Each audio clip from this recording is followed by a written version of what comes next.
Salama daholo androany isika dia ndao raha hiresaka ny zavatra izay nalaza tato anatin'ity herinandro ity. Raha avy nilaza ny ambangovangony mahakasika ny fitovian-kevitry ny Jojoby sy ny zanany moa isika tamin'ny vidéo tamin'ity herinandro ity dia nilazaintsika ihany koa ny mahakasika ny fanazavana izay noentiny zanany mahakasika an'ilay publication izay nataony izay somary nanetrany be sy ny maro ihany mahakasika ny rainy.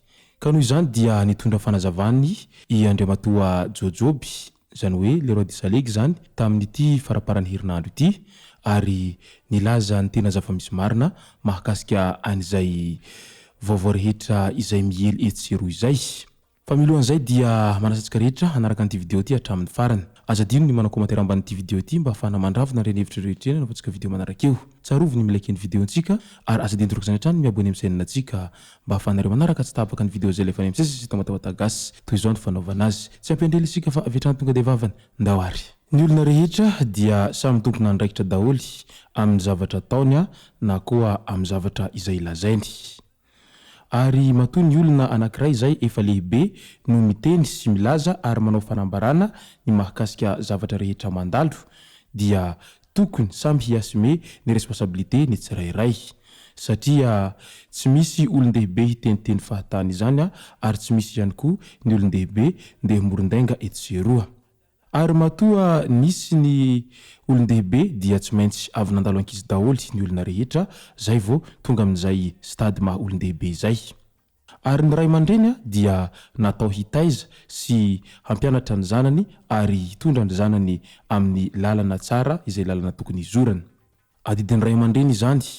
Raha toa ka ratsy taiza ny zaza aty aoriana dia tsy maintsy avy aminao ray aman-dreny no nahatonga any zanakanao lasa nivily lalana amin'ilay lalana tsy tokony andefasanao azy zay. Fa matetika kosa nefa tsy voatery avy amin'ny ray aman-dreny na koa fitaizana no mahatonga ny zaza anankiray lasa mananao foana na koa lasa mivily lalan-kafa izay fa indraindray io dia nohony ireo entourage izany hoe ny manodidina azy dia lasa mahazo influence amin'ireny manodidina reny izy ka lasa tafanaraka rythme izay tsy tokony harahiny ary lasa mivoana amin'ny lalana izay tokony andefasan'ny ray aman-dreny azy. Na eo aza izay rehetra izay nefa dia tsy maintsy ray aman-dreny foana no mahazo tsiny ary tsy maintsy ray aman-dreny foana no voakina ary ray aman-dreny no ataony fiarahamonina fitaratra amin'izay rehetra izay. Raha toa ka maditry ny zaza dia i ray aman-dreny no mahazo tsiny. Ka izay moa no mahatonga oham-pitenenina avy any avaratra manao hoe gamadinika songoeringoerina ka ny sojabe ny fanomaso. Midika izany fa ny ankizy no manao ny ataony dia ny olon-dehibe no mahazo tsiny. Ary matetika eny anivon'ny fiarahamonina raha toa ka tsara taiza ny zaza ary raha toa ka tafita ilay zaza dia mahazo point tena tsara dia tsara ny ray aman-dreny amin'izay fa lazaina hoe tena nahainy taiza tokoa ny ray aman-dreny satria nahatafita zaza. Fa raha ohatra kosa nefa lasa mivary lavo amin'ny zavatra fa ilay zaza na koa lasa jolaham-boto na jolaham-bavy ka maditra ilay zaza dia avy hatrany ny fiarahamonina tena ray aman-dreny mba tsy mahay mitaiza kosa ireto ray aman-dreny reto no mahatonga any zanak'izy reto tsy mba misy tafavoaka mihitsy fa dia mivary lavo tahaka an'izao. Mahakasika an'izany indrindra no iompanan-tsika amin'ity foto-kevitra antsika anatin'ity vidéo ity amin'ny adiny Jojoby sy ilay zanany vavy kely tamin'ny iny faraparan'ny herinandro iny izay hitantsika fa tena nahoraka tao anaty tamozatra tserasera Facebook tao. Ny rahantsika nahita ary ny rahantsika nahalala fa nanao fanambarana somary mahataitra ny be sy ny maro ihany ilay zanany vavy raha manoloana any fahitavany an'ilay vadiny Jojoby vaovao amin'izao izany hoe nasolo any renin'izy ireo izay nindaosiny fahafatesana voaheri-taona monja izay. Tsy nankasitraka an'izay ireo zanany indrindra ity zanany vavy anankiray ity izay nanao fanambarana ity satria tena mbola ao anatiny alahelo tanteraka izy amin'ny fahalasany reniny ary heri-taona zany mbola azo lazaina tsy ela akory zay raha eo amin'ny resaka an'izay tokantrano efa niorina tao anatin'ny fotoana lava ka dia maty mbola vao heri-taona monja ilay renin'le zaza dia efa nahita ny solony sahady le roi d'Isalegy manoloana an'izay fahalasan'ny vadiny zay. Ary fantatsika tsara fa tsy olona lavitra no nasolo ny jojoby anilay vady andefy mandriny fa olona efa nifanirasira tamin'izy ireo ihany fo ny vadiny mbola velonaina dia efa nifanirasira tamin'izy ireo ilay vehivavy nasolo ny an'izay vady andefy mandriny zay amin'izao fotoana izao. Ka io indrindra no nahatonga an'ity zanany vavikely ity izay tena tesitra no sady nalahelo satria nahatsapa fa tena tsy tokony ho ataon'le roi de Salegy izany ho izy ary tsy mendrika an'irainy izany. Maro tamintsika moa tamin'izany no tena nanome tsiny any le roi de Salegy ary nanome rariny an'ilay zanany vavy satria samy nipetraka tamin'ny toeran'ilay zanany daholo isika tamin'izay fa tsy mba nisy nipetraka tamin'ny toerany ilay rainy.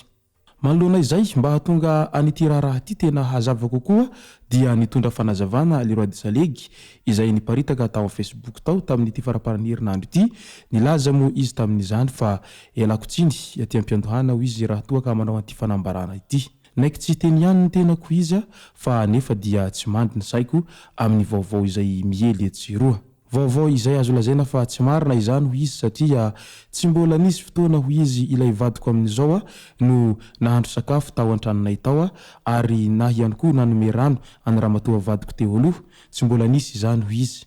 Ary na dia mpitsabo aza ilay vadiko amin'izao izy tsy mbola nisy fotoana no nanome tapakazo na ihany koa nanome zavatra any vadiko tao an-trano satria tsy mpandeha ao aminay io izy ary tsy araka ny fanazavany ilay zanako tao amin'ny videony akory ny zavatra tena misy marina ho izy jojoby tamin'izany. Fa malahelo ny tenako satria zanako iny ary zanako foana iny mandrakizay ka na dia halahelo tahaka ninona zaho dia tsy ampiovan'inona izany. Fa amin'ny maharay aman-dreny dia tiako daholo ny zanako ninona ny zava-miseho ary ninona ny zava-mitranga ho izy le roi de Salegy raha nitondra ny fanazavany manoloana an'ilay fanambarana izay nataony zanany. Tsapa sy hita ihany koa tao anatin'izay fanambarana izay nataony le roi de Salegy izay fa tena ao anatin'ny harelo tanteraka izy amin'izao fotoana izao satria tsy nampoiziny moa izay fanambarana izay mavaivay nataony zanany tao amin'ny Facebook tao izay efa niparitaka etsiroa ka lasa misy endrika fanalambaraka an'le roi de Salegy ihany izany satria araka ny fitenenana foana ilay manao hoe ny lamba maloto avy ao an-tokantrano tompoko dia tsy ny ankalamanjana no anasana azy na koa hosasaina eny anivon'ny fiarahamonina izay be olona fa ny lamba maloto ao an-tokantrano dia natao hosasana ao an-tokantrano. Nataoko moa izay sary teny izay satria ny aferan'ny tokantrano dia tsy tokony natao publika tahaka an'ireny fa tokony niezahana novahaina tao an-tokantrano ihany ilay izy. Fa io moa nefa matoa izay zavatra zay no nivoaka publika tahaka an'ireny dia mety efa nisy ny marimaritra iraisana natao ihany tao izany hoe mba hamahana an'izay olana izay kinanjo nefa mety tsy voavaha izay olana izay ka lasa nanao an'iny video iny ny zanany. Fa raha toa ka efa nilamy mahatra ao an-tokantrano iny resaka iny tsy tokony hivoaka mihitsy iny resaka video izay miparitaka etsiro iny. Io moa zany tsy mahafantatra hoe na marina iny na tsy marina fa ny zavatra hitany be sy ny maro ao amin'ny Facebook fotsiny dia ilay video miparitaka dia samy miezaka manao commentaire sy ny fahitany azy ny rehetra. Ka izay raha ny masaka azonareo tao anatin'ity video ity tompoko lasy tompoko vavy misaotra antsika rehetra nanaraka an'ity video ity hatramin'ny farany. Azadiny manao commentaire ambanin'ity video ity mba ahafahana mandravina ireny hevitra rehetra ireny novantsika video manaraka eo. Tsarovy ny milike ny video antsika ary azadiny torokana hatrany miabone amin'ny chaîne antsika mba ahafahanareo manaraka sy tabaka ny video zay rehefa ny misesy tao matahotagasy. Tompoko lasy tompoko vavy mankasitraka dia mbarary soa.